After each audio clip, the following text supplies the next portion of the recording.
Hello, and thank you for coming to my presentation. My name is Adaline Buerck, and I will be presenting on some of my dissertation work, which looked at lead mitigation efforts within hand pumps in Madagascar.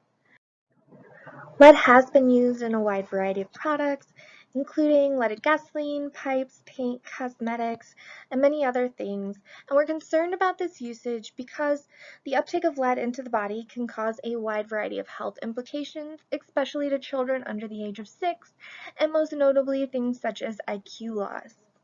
However, here in the States, we have multiple rules and regulations put in place to help protect us from lead exposure. This does not always go as planned, as seen by different lead crises, such as Flint, Michigan. However, this isn't just a problem here in the United States, but it's also a problem worldwide, with a recent study reporting that approximately 800 million children globally, or 1 in 3 children, are at or above a 5 microgram per deciliter standard.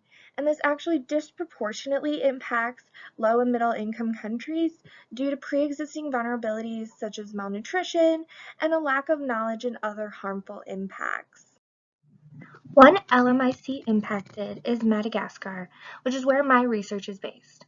Madagascar is an island country off the coast of Africa, and our work took place specifically in Tomasina, Madagascar, a port city of approximately 300,000 people, where piped water is not always readily available or affordable, and has led to the development of a need for a supplemental water system that took the form of a pitcher pump.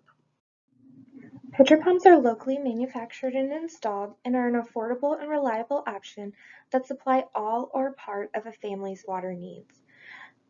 There are estimated to be approximately 9,000 pitcher pumps within Tomasina and to service over 60% of the population.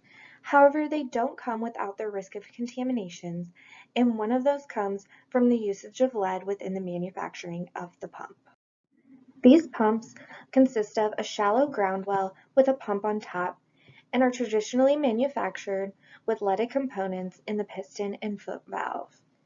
These components can then leach into the water in a similar way as seen in Flint, Michigan's water system, and pose a range of health risks to those using the water for drinking. Lead has been used in this process due to its favorable properties, such as its malleable nature. However, we were able to come up with an alternative solution. The engineered solution was to use iron instead of lead for the two valves. However, during the first field implementation and retrofitting of existing pumps with scrap iron, replacement of the lead had been seen following the remediation. And this is where my research really came into play. Addressing the issue of how do we sustainably phase out leaded components within Tomasina, we decided to use social marketing. Social marketing is the use of traditional marketing principles to make a positive behavior change that benefits either an individual or community. Using the framework laid out on this slide, we went through the process of designing a campaign in order to sustainably phase out leaded components within Tomasina. Starting with the planning phase, we first did some research and selected our target audience. Our target audience was pump technicians. This was our target audience because they had the most decision power around what materials were being used in the pump. They made and repaired the pumps, and as long as the family had a working pump and access to water, they were generally pretty happy.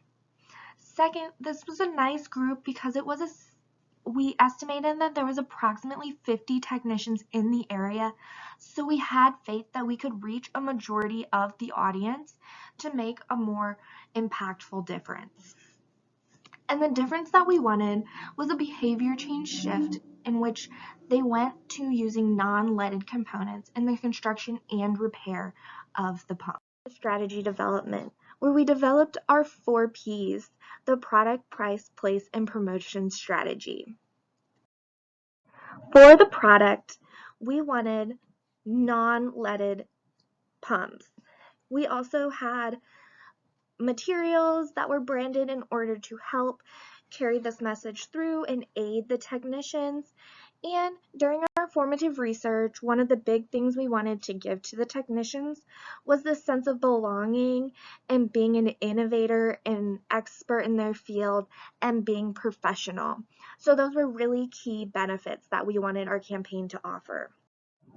Looking at the price, the main price was that health protection, the effort that the community or that the technicians had to put into overcoming their cultural norms, and the cost of the components themselves.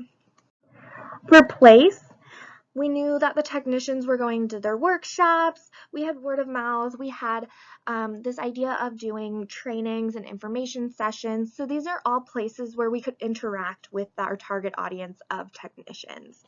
And then for promotion, we did come up with a branding, PTTF, which translates to basically pump without lead. And this was, again, to put a branding or name to the campaign to help reinforce that messaging. So when they saw this brand, they knew PTTF and what they needed to do or what we were hoping to get them to do. Using all of that, we came up with a general strategy, and it consisted of 3 main components. So we wanted to have an information session, a technical training, and then some field practice. And through this process, we were wanting to walk the technicians from being unaware of the harmful effects of lead to being aware, knowing what they could do to help, and then proceeding to making the change and advocating for others to make that change. During implementation of our campaign, we first had an information session where we taught the technicians about the harmful effects of lead and what they could do and what our project was all about. Then a few weeks later, we had a 2-day technical training where the stuff from the information session was reinforced, and then they also got some hands-on training on how do you make a pump without lead. This was an iterative process. We had communication, and then they got some hands-on practice with making that a pump and repairing a pump without lead. And then finally, they helped us with our larger project, and they helped go out and remediate over 500 pumps. So that gave each technician a handful of pumps in order to get real practice at making this change and using lead-free components. Throughout this process, we did want to evaluate and make sure that we were on the right track and making moves towards that sustainability that we were hoping for. And this took the form of pre and post surveys before the information session and after the technical session. During that field practice, we did do participant observation and skills checks to make sure that they were repairing the pumps properly, answering any questions. And then about 6 months following the end of that field work, we went back and did some semi-structured interviews and field checks as well. During this process, we were also measuring aqueous blood lead levels and water lead levels to make sure that, 1, removing these parts did decrease the water lead levels and there wasn't a part that we were missing, and 2, to see if we were having a real health impact on these families and children. First, looking at the evaluation of the pre and post survey, we had 21 technicians that attended and completed the survey that happened before the information session, and 16 technicians that completed the post survey after the technical training.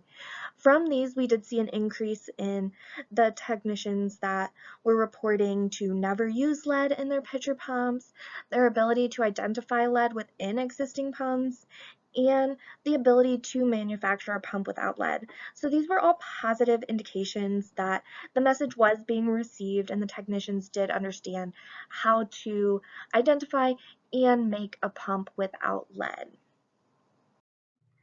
As briefly mentioned, this was part of a larger project, and part of that project was to measure the blood lead levels associated with children using the pumps and the water lead levels of the pumps themselves before and after the remediation or replacement of those leaded parts with iron components.